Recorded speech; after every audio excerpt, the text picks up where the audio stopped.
অভিষেক শর্মার দুর্দান্ত সেঞ্চুরি এবং রিঙ্কু সিংয়ের বিধ্বংসী ব্যাটিংয়ের সুবাদে দ্বিতীয় টি-20 ম্যাচে জিম্বাবুয়েকে উড়িয়ে দিল ভারতীয় টিম।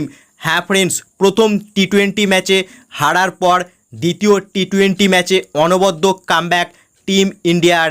এদিন দ্বিতীয় টি-20 ম্যাচে হারারে স্পোর্টস ক্লাব স্টেডিয়ামে ভারতীয় টিম টসে জিতে ব্যাট করার সিদ্ধান্ত নিয়েছিল এবং এদিন ভারতীয় টিমের প্লেইং ইলেভেনে মাত্র একটি পরিবর্তন হয়েছিল, যেখানে খলিল আহমেদের জায়গায় সাই সুদর্শন এদিন ডেবিউ করেছিল ভারতীয় টিমের জার্সিতে।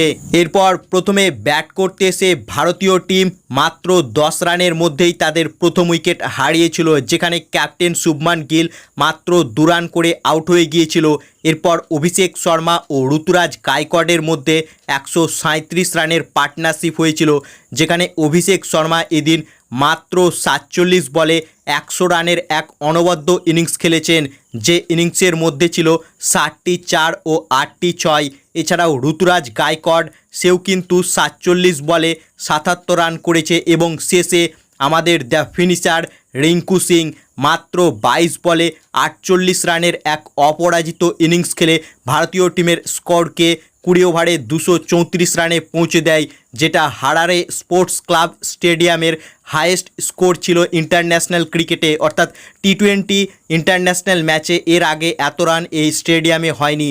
এবং রিঙ্কু সিং এদিন মারেন 2টি 4 ও 5টি 6 এবং তার স্ট্রাইক রেট ছিল 218। অর্থাৎ ফিনিশার রিঙ্কু সিং কিন্তু দুর্দান্ত ফিনিশ করেছে আজকে।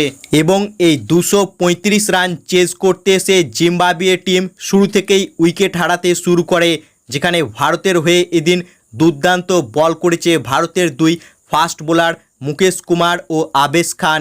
এছাড়াও রবি বিষ্ণয় ও ওয়াশিংটন সুন্দর তারাও কিন্তু দুর্ধর্ষ বল করেছে। অর্থাৎ ভারতের বোলাররা কিন্তু এদিন দুর্দান্ত বল করেছে এবং জিম্বাবুয়ের টিমকে একতরফা এই ম্যাচটি হারিয়েছে এবং বিশাল বড় ব্যবধানে দ্বিতীয় টি-20 ম্যাচ জিতে সিরিজ এখন 2 ম্যাচের পর 1-1 দাঁড়িয়ে রয়েছে 5 ম্যাচের সিরিজে, যেখানে প্রথম ম্যাচটি কিন্তু জিতেছিল জিম্বাবুয়ের টিম এবং দ্বিতীয় ম্যাচ কিন্তু একতরফা জিতে নিয়েছে ভারতীয় টিম।